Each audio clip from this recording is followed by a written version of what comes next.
فرامین لوگ ایک ایک حدیث کو سیکھنے کے لیے مہینوں سفر کر کے مدینے سے مصر جاتے، مصر والے بصرے میں آتے، بصرے والے کوفے میں جاتے، شام میں فلسطین میں جاتے.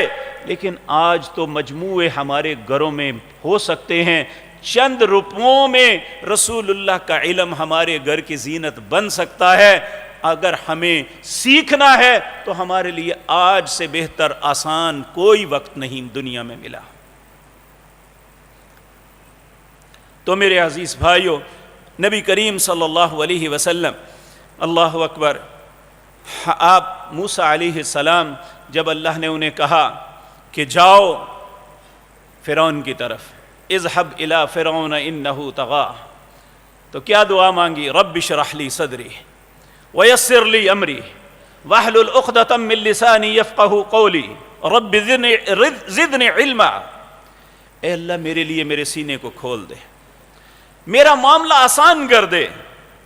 واحلل عقدۃ من لسانی، میری زبان کی گرہ کھول دے. یفقہوا قولی، لوگ میری بات سمجھ لیں. یہ بھی بہت بڑی بات ہوتی ہے. بہت بڑے بڑے اسکالر بات کرتے ہیں، بات کی لوگوں کو سمجھ ہی نہیں آتی. اگر کسی کی بات کی سمجھ آ جاتی ہے تو اللہ کا احسان ہے. یفقہوا قولی، اللہ نے اس پہ احسان کیا ہے کہ لوگ اس کی بات کو سمجھ رہے ہیں. پھر کہا رب زدنی علما، اے اللہ میرے علم میں اضافہ فرما دے. اللہ اکبر. امام اہل سنہ امام احمد بن حنبل رحمہ اللہ کہتے ہیں کہ الناس الی علم احوج منہم الی الطعام والشراب. علم کو حاصل کرنا انسان کے لیے کھانے پینے سے زیادہ ضروری ہے. لأن الرجل يحتاج الى الطعام والشراب في اليوم مرة او مرتين. کھانے پینے کے لیے تو انسان دن میں ایک مرتبہ یا دو مرتبہ محتاج ہے.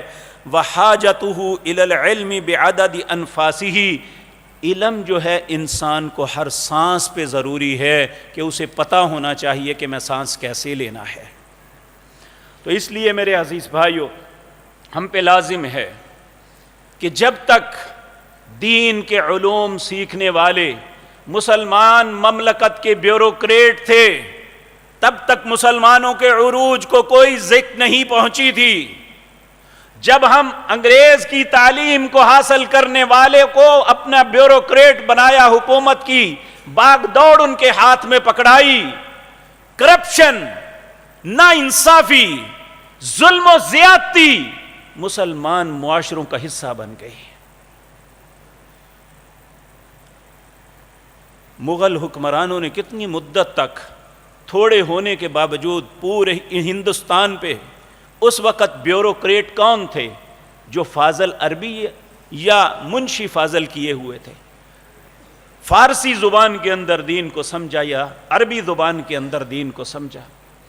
آج ہمیں یہی پڑھایا جاتا ہے. اگر اکنامکس پڑھا دیتے ہیں تو وہ بچے پہ پختہ مہر لگ جاتی ہے کہ سودی نظام کے علاوہ کوئی نظام دنیا میں نہیں چل سکتا. کہ اللہ نے جھوٹ بولا تھا؟ آج کسی مسلمان نوجوان جو کسی کالج یونیورسٹی سے اکنامکس کی تعلیم حاصل کر کے نکلتا ہے، اسے پوچھ کے دیکھ لو، وہ کہتا ہے دنیا میں نظام سودی کے علاوہ ہے ہی کوئی نہیں ہے، اس کے علاوہ چل ہی نہیں سکتا. آپ کسی کاروباری سے پوچھ لیں، وہ بھی کہے گا نقد اور ادھار کے فرق کے بغیر کاروبار چل ہی نہیں سکتا. لیکن اللہ کہتا ہے نہیں، یمحق اللہ الربا ویربی الصدقات. اللہ اس کو گھٹائے گا. اللہ صدقات کو، جو کسی کے ساتھ خیر کرو گے اسے بڑھائے گا. یہ چیز ہمیں دین سکھائے گا. یہ ہمارے کالج یونیورسٹیاں نہیں سکھائیں گی.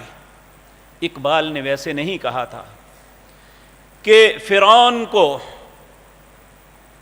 فرعون بچوں کے قتل پہ ہوتا نہ بدنام، کاش اسے کالج کی نہ سوجی.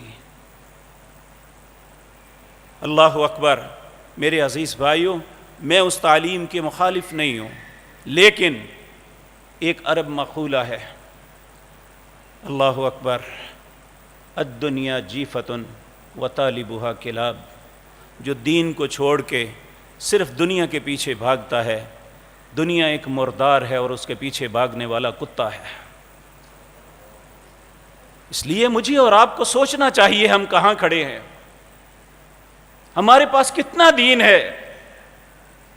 کل اللہ نے ہم سے یہ سوال نہیں کرنا کہ آپ نے کون سے فنون میں پی ایچ ڈی کی تھی. اللہ نے ہمیں پوچھنا ہے تو اپنی کلام کے متعلق پوچھنا ہے. انا عرضنا الامانة على السماوات والارض والجبال فابين ان يحملنها واشفقن منها وحملها الانسان. انسان تو نے اس امانت کو لیا تھا، اس کا کیا حق ادا کیا؟ ہم سے سوال ہوگا. نبی کریم صلی اللہ علیہ وسلم نے فرمایا یہ انسان کا سینہ یہ ایک خوبصورت گھر کی طرح ہے. اگر تو اس سینے کے اندر قرآن کا کچھ حصہ موجود ہے تو اس گھر میں آباد رہنے والا بھی کوئی ہے. اگر انسان کا سینہ قرآن سے محفوظ یعنی قرآن کا کوئی بھی حصہ محفوظ نہیں ہے تو وہ بھوت بنگلہ ہے، ویران گھر کی طرح ہے. دوسرا اللہ رب العزت نے فرمایا فلا یتدبرون القرآن. یہ قرآن کے معاملے میں تدبر غور و فکر کیوں نہیں کرتے کہ اللہ تمہیں کیا کہہ رہے ہیں، تمہیں زندگی گزارنے کے لیے کیا طریقہ بتا رہے ہیں، کیوں نہیں سوچتے؟ ہمیں اس کے لیے چونکہ ہم عجمی ہیں ہمیں اس کا ترجمہ پڑھنا چاہیے. جب ہم خود اپنی آنکھوں سے پڑھیں گے، رسول اللہ کے فرمودات پڑھیں گے تو پھر کوئی ہمیں مس گائیڈ نہیں کر سکے گا. جب بھی غلط بیانی کوئی کرے گا آپ فوراً کہیں گے میں نے اپنی آنکھوں سے قرآن میں پڑھا ہے، اللہ یہ فرماتے ہیں، تم کیسے کہتے ہو کہ میں یہ ایسا کر لوں؟ اگر آپ کو رسول اللہ کا فرمان سنا کے کوئی غلط بیانی کرے گا آپ فوراً کہیں گے میں نے اپنی آنکھوں سے رسول اللہ کے نماز کا طریقہ، روزے کا طریقہ، زکوٰۃ کا طریقہ پڑھا ہے، میں کس طرح تمہاری بات مان لوں؟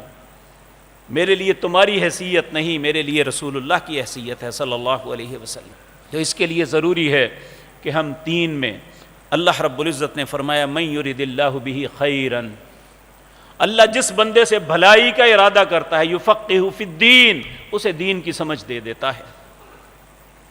تو اگر مجھے یا آپ کو دین کی سمجھ نہیں ہے تو ہمیں دکھ افسوس کرنا چاہیے اپنے آپ پہ کہ میرے رب نے میرے ساتھ بھلائی کا ارادہ نہیں کیا.